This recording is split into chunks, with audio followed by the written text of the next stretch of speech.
दोस्तों, खोज करना इंसान की फितरत है। इसके लिए वो किसी भी हद तक जाने के लिए तैयार होता है। तभी तो इंसान उस चीज को खोजने में जुटा हुआ है जिसकी कोई हद नहीं, जिसका कोई और छोर नहीं। पर वो आखिर क्या है जिसका कोई और छोर नहीं? और हम जिसकी खोज में जुटे हुए हैं वो है हमारा ब्रह्मांड, यानी हमारा यूनिवर्स।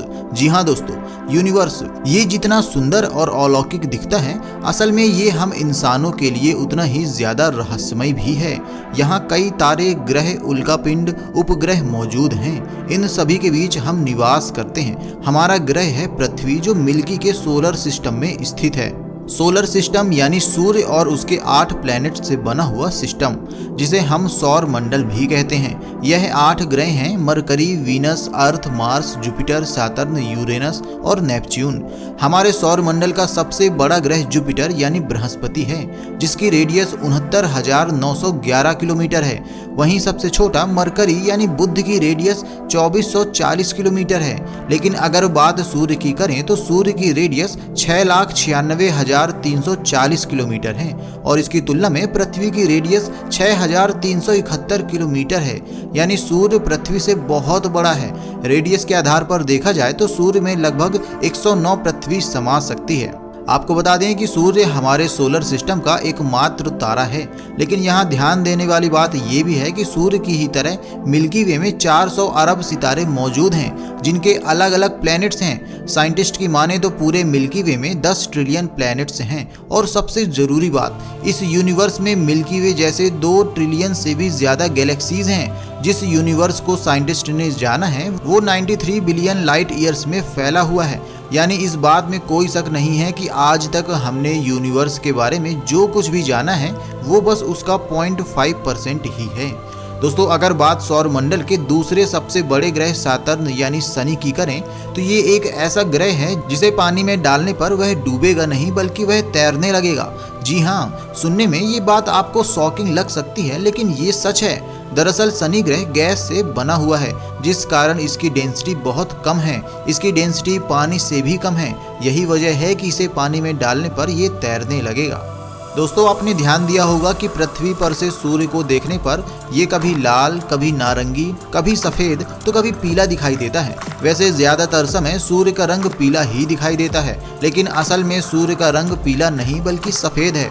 दरअसल पृथ्वी के एटमॉस्फेयर के कारण हमें सूर्य का रंग अलग अलग दिखाई देता है, लेकिन जब हम एक बार पृथ्वी के एटमॉस्फेयर से बाहर निकल कर जाते हैं तो हमें सूर्य सफ़ेद रंग का दिखाई देने लगता है। दोस्तों, इसी तरह अक्सर तारों को देखने पर भी वह हमें टिमटिमाते हुए नजर आते हैं, लेकिन असल में तारों से निकलने वाली रोशनी हमेशा एक समान ही होती है। तारों के टिमटिमाने के पीछे हमारे पृथ्वी का एटमॉस्फेयर जिम्मेदार होता है। दरअसल तारों की रोशनी जब पृथ्वी के एटमॉस्फेयर में इंटर करती है तो उसे पृथ्वी के एटमॉस्फेयर में मौजूद ठंडी और गर्म हवा की परतों से गुजरना पड़ता है। गर्म और ठंडी हवा की परतें रोशनी के लिए एक लेंस की तरह काम करती हैं और उस रोशनी में रिफ्लेक्शन यानी परावर्तन की प्रक्रिया होती है, जिससे हमें तारे टिमटिमाते हुए नजर आते हैं। और इससे भी ज्यादा शॉकिंग बात यह है कि हम आसमान में जिस भी तारे को देखते हैं वह उस समय वहां मौजूद ही नहीं होता। जी हाँ दोस्तों, क्योंकि तारे पृथ्वी से हजारों लाइट ईयर्स दूर हैं, इसीलिए आसमान में मौजूद तारों की रोशनी को पृथ्वी तक पहुंचने में कई वर्ष लग जाते हैं और इसके बाद ही वे हमें दिखाई देते हैं। यानी यदि 200 मिलियन लाइट ईयर्स की दूर से कोई एलियन प्रेजेंट टाइम में हमारी पृथ्वी को मॉडर्न टेलीस्कोप से भी देख रहा है तो भी 200 मिलियन लाइट ईयर्स की दूरी की वजह से उसे इस समय पृथ्वी पर जुरासिक पीरियड के डायनासोर्स दिखाई दे रहे होंगे। इसे आप एक अन्य एग्जाम्पल से भी समझ सकते हैं। पृथ्वी से सूर्य का एवरेज डिस्टेंस करीब 14,96,00,000 किलोमीटर है। डिस्टेंस अधिक होने की वजह से सूर्य के प्रकाश को पृथ्वी तक पहुंचने में 8.3 मिनट का समय लगता है। ऐसे में यदि अचानक से किसी कारण से सूर्य गायब हो जाए तो इस डिस्टेंस की वजह से हमें सूर्य के गायब होने की जानकारी 8.3 मिनट बाद होगी। वैसे क्या आपको पता है कि सूर्य हर सेकंड अपना मास घटा रहा है, या फिर आप यह कह सकते हैं कि सूर्य हर सेकंड अपना वजन घटा रहा है। और ये बात मैं नहीं कह रहा, बल्कि हाल ही में एक अध्ययन में इस बात का दावा किया गया है। इसके अनुसार हर सेकंड सूर्य का वजन घटता रहता है। सूर्य हर सेकंड अपना 4.3 मिलियन टन वजन खो रहा है। सुनने में ये वजन आपको काफी ज्यादा लग सकता है, पर यहाँ आपको डरने की जरूरत बिल्कुल भी नहीं है, क्योंकि यह वजन सूर्य के लिए ठीक वैसा ही है जैसे समुद्र से एक बाल्टी पानी निकालना। दोस्तों, हर ग्रह की गुरुत्वाकर्षण क्षमता अलग अलग होती है। जिस ग्रह में जितनी अधिक ग्रेविटी होगी उस पर हम उतनी ही कम ऊंचाई तक छलांग लगा पाएंगे। मान लीजिए हम अपने पूरे फोर्स से पृथ्वी पर 1.5 फीट की छलांग लगाते हैं, लेकिन अगर हम उतने ही फोर्स से मंगल ग्रह पर छलांग लगाएंगे तो वह छलांग 3 फीट ऊंची होगी, जबकि चंद्रमा पर यह छलांग 10 फीट ऊंची होगी, क्योंकि चंद्रमा और मंगल पर ग्रेविटेशनल फोर्स पृथ्वी की तुलना में कम होता है। दोस्तों, ये तो आप सब जानते हैं कि चांद पर जाने वाले पहले व्यक्ति नील आर्मस्ट्रांग हैं, जबकि अंतरिक्ष यात्री यूजीन सर्नेन आखिरी व्यक्ति थे जिन्होंने साल 1972 में चंद्रमा की सतह पर अपने कदमों के निशान छोड़े थे। इस बात को अब 51 साल बीत चुके हैं, लेकिन उनके पैरों के निशान आज भी चांद की सतह पर मौजूद हैं।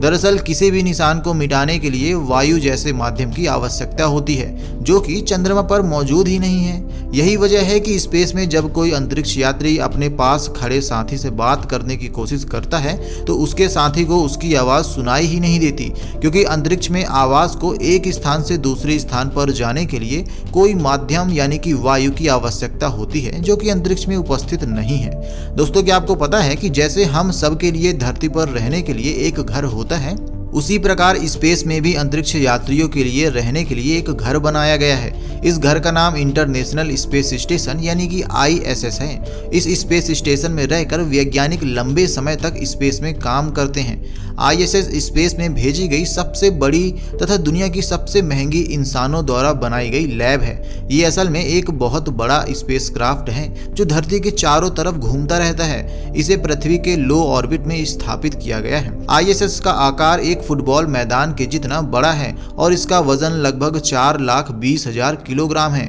इस स्पेस स्टेशन में एक साथ 6 अंतरिक्ष यात्री रह सकते हैं। इसमें अंतरिक्ष यात्रियों के रहने, खाने पीने, टॉयलेट, बाथरूम और लेबोरेटरी के सारे इंतजाम होते हैं। इसके अलावा इसमें अंतरिक्ष यात्रियों के लिए एक जिम भी होता है ताकि अंतरिक्ष यात्री वहां एक्सरसाइज कर सकें। दरअसल अंतरिक्ष में लो ग्रेविटी होती है। यहाँ लंबे समय तक रहने की वजह से हड्डियाँ कमजोर होने लगती हैं, इसलिए अंतरिक्ष यात्रियों के लिए स्पेस स्टेशन में एक्सरसाइज करते रहना जरूरी होता है। आपकी नॉलेज के लिए बता दें कि इस स्पेस स्टेशन को किसी एक देश ने नहीं बल्कि कई सारे देशों ने मिलकर बनाया है और सभी देश मिलकर इसका इस्तेमाल भी करते हैं। दोस्तों, सौर मंडल का सबसे छोटे ग्रह बुध यानी मरकरी को हम में से ज्यादातर लोग सोलर सिस्टम का सबसे गर्म ग्रह मानते हैं, क्योंकि यह सूर्य के काफी नजदीक स्थित है। लेकिन ये सच नहीं है। हमारे सौर मंडल का सबसे गर्म ग्रह शुक्र यानी वीनस है। शुक्र का तापमान 464 डिग्री सेल्सियस है। दरअसल शुक्र ग्रह पर CO2 गैस का घना वातावरण है। दोस्तों, इसके अलावा यहाँ नाइट्रोजन गैस भी उपस्थित है। गैसों के घने वातावरण की वजह से शुक्र ग्रह का तापमान इतना ज्यादा है।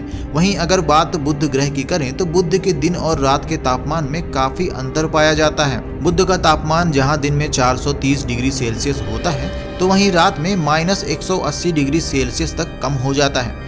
दोस्तों, आज के लिए फिलहाल इतना ही। वीडियो पसंद आई हो तो वीडियो को लाइक करें। इस तरह के और भी इंटरेस्टिंग वीडियोस देखते रहने के लिए चैनल को सब्सक्राइब जरूर कर लें। Thanks for watching.